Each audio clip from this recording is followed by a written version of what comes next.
Okay, another problem that comes with yelling for us as parents is that our kids are learning by example. I've got a kitty here. By example, that yelling is how people get things done or how we get action, how we get someone to listen to us. And so, if that's the accidental education that we're giving to our kids, that's the tools we're basically handing down to our kids. So if in your home you're yelling to get their attention, and it happens not because we're bad people or bad parents, it happens because nothing else is working. Nothing else is working. We can't get our kids' attention until we raise our voices. All right. And so if that's happening, then we're training our kids to also use that tool. And so usually what we find as parents is that our kids are yelling to get our attention or to tell us how they feel about something, to tell us no, so they're not happy with something. They don't like the food you're making. And so then they start yelling. When our kids start yelling, usually that triggers us to feel stressed, angry, like we're not in control, like our kids are being defiant, like our kids are trying to boss us around, and that gets our energy up, and then we're yelling back. So you can see how it becomes a vicious cycle. So what we need to do is figure out how to stop the yelling. And I've got a couple tips for you to start with. And then you might be thinking, this isn't enough. This isn't enough. I need more. And I'm going to give you more tools as well. But a couple simple things to start with.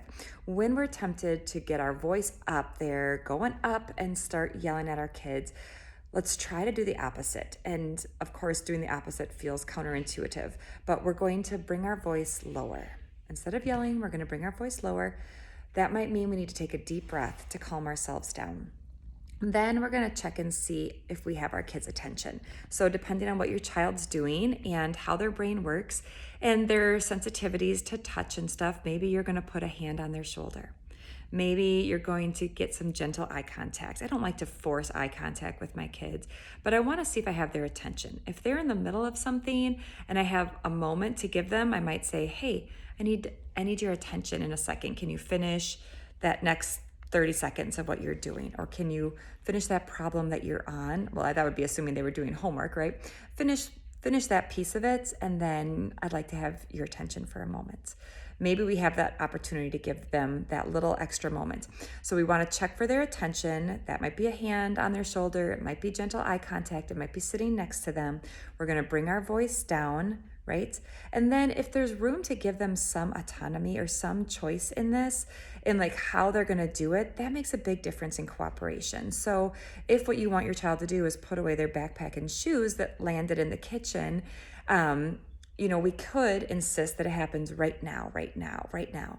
Or we could say, "I need you to put away your backpack and your shoes before dinner at 5:30. Maybe we'll make it really clear. Or, in the next 15 minutes, I'm setting a timer for you." Some kids like timers. It makes it very concrete. Other kids get stressed by timers. So that's going back to being a little bit of a detective on what works for your kids. But giving them some autonomy, if you're able to, give them some time frame where they can accomplish that. Now, you might be thinking, well, they're not going to do it. And then before dinner, I'm going to have to bring it up again.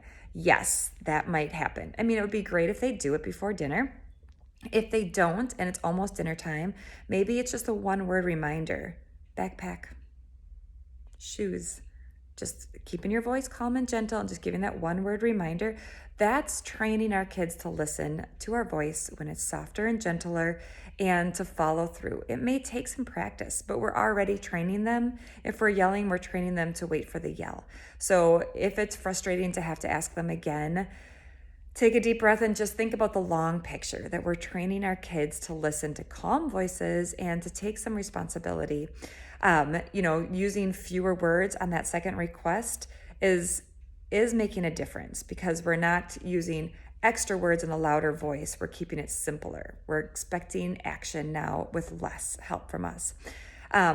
Here's another thought. And sometimes, depending on what it is that we're asking our kids, sometimes we need to step in and help them do it.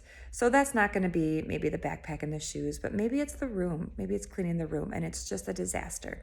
Maybe we need to step in and work on it with the child, because it's an overwhelming job. And when we get overwhelmed, we might just freeze or get distracted or not know what to do. So sometimes, depending on the task, that's what we need to do.